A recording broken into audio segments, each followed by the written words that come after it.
This is the CBI, or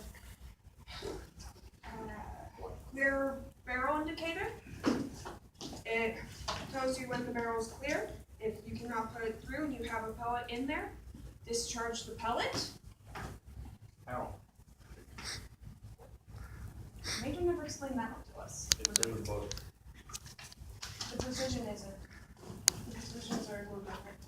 This is the sporter rifle. As you can see, CBI.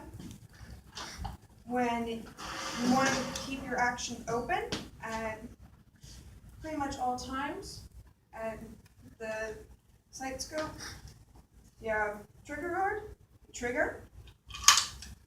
This is the butt of the rifle, and then this is how we would undo it to fill it.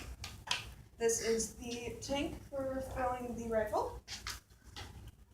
And For the charge gas or the CO2 chamber?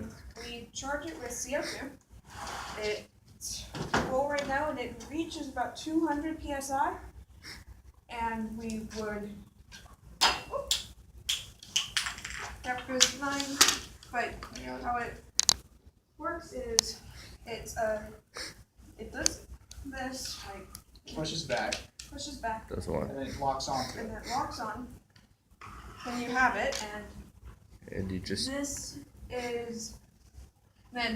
is the gauge for telling how much air is in it. If it needed more air, we would turn this knob on just slightly. what zone does it need to be in? Needs to be around in the green, around 1 or 2. And after we did that, we would release this with the I get Destabilize the air and Yeah. shoot it all back in there. yeah. And this would be really stiff, and it would shoot that out because you can't take this out when you have the air in. You use that, and it lets all the air go back in here or fully back into the rifle. If it doesn't do that, then it will stay locked onto it. Yep, and then you unplug it and pop the cap right back on, and it's ready to go. And This is a rifle stand. As you can see on the bottom, there is a groove.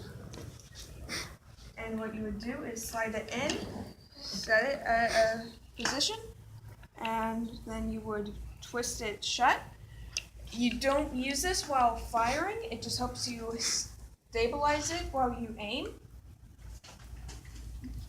And then it lies like this down, so it just keeps it a little more level. Then you have the scope stand, which Dylan will show you. And this is the scope stand. It's one of the kind of the hardest ones to put together because it's only got 2 legs, because you gotta like push it all the way over here. Depending on how tight the bolts are, the harder it is to move everything. And it'll pinch the You crap got out of your hand. Yeah, well, Alright. Then And here's the staff that this stand will end up going onto. As you can see, this would be cleared as a top because there's the ball up here. Just find the bottom here. It's kind of hard to do that. it's a nice ball you got there. Damn right it is. Alright, let's twist this here. you're forgetting something. I know, I gotta put the bottom one on first. Hey, are you filling the ball? No. Not yet. Alright. Can you loosen that down?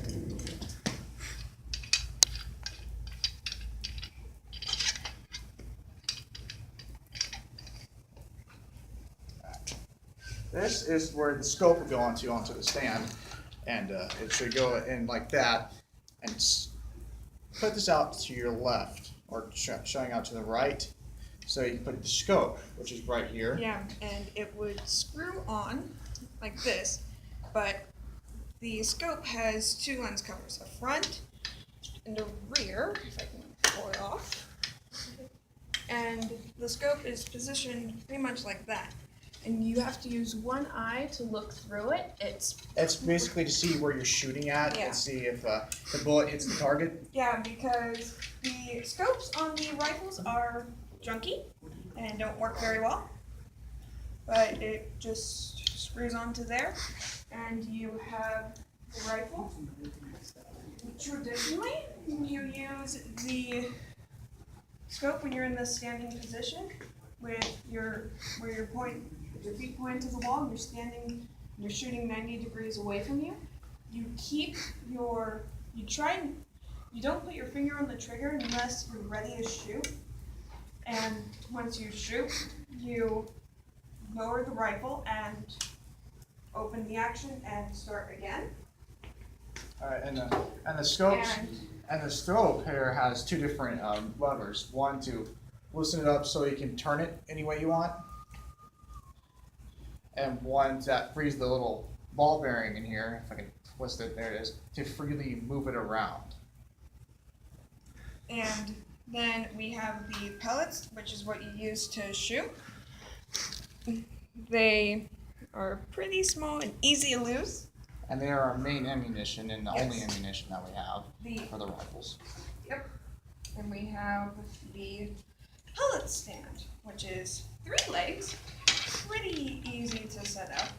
Just pull the legs out, twist the knob, set it down. You do not want the pole to be touching the ground with this. And then the top piece right here, it's telescoping, but so you can raise it to whatever level you need. And then this comes out and you can put this on it, which is the pellet stand. You can put your pellets on it. Yep, you put your pellets on there, but you get twisted on, set it on get it hooked up on the stand, pop your pellets there, and then you have this. It's a rifle rest. You do not use it when shooting. You can use it when you are in between shooting, when you're refilling. You can rest your rifle on it, refill it, and then pick it up and go again.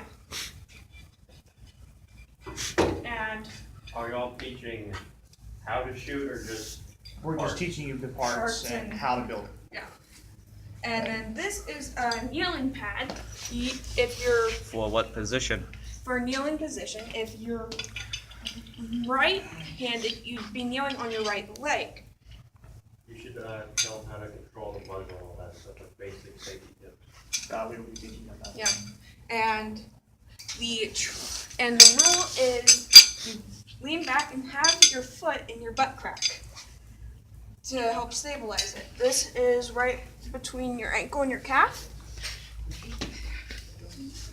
But that is the kneeling pad. Proper rifle safety is to keep it pointed up. Always keep it pointed up, no matter where you're at, or down the line of the targets, because everybody can see, and hopefully they're not retarded enough to realize that there's targets behind them or in Yes, the way. but that way you don't accidentally fire, because misfires can happen. And we Always also- make sure the CBI is in there, declare that there's not a pellet in there. If there is a pellet in there, immediately take it out and put the CBI in there. If there is no CBI, make sure to see if there's a pellet immediately. Yes, Okay. and then this is the suit for the precision rifle. You wear it for protection Yeah, because the precision rifle, Those are Yeah. stylish. because the pellets can ricochet, so you have to be careful. You're always required to wear goggles when you're shooting. Goggles or glasses, depending if you're blind or not. Yes, but you have the suit, and that's pretty much it. That's all the precision. Also, safety tips for the rifle. Before you start shooting, there should be a guard. Always keep your hand on that guard so you don't accidentally pull that trigger. As you can see, it's on safety, but as you can see, this has that guard. Always keep your hand around that guard, and only put your finger where the trigger is when you're about ready to fire. Yes, and the safety is on, and to turn the safety off, you flick it up, and then you're able to pull the trigger, but 99% of the time, keep your safety on. You can have misfires with the safety on, so you have to be extra careful, but the safety does help prevent most misfires. But that's all we have to teach you. Okay. Did you teach her about keeping the barrel in the safe direction? Yes.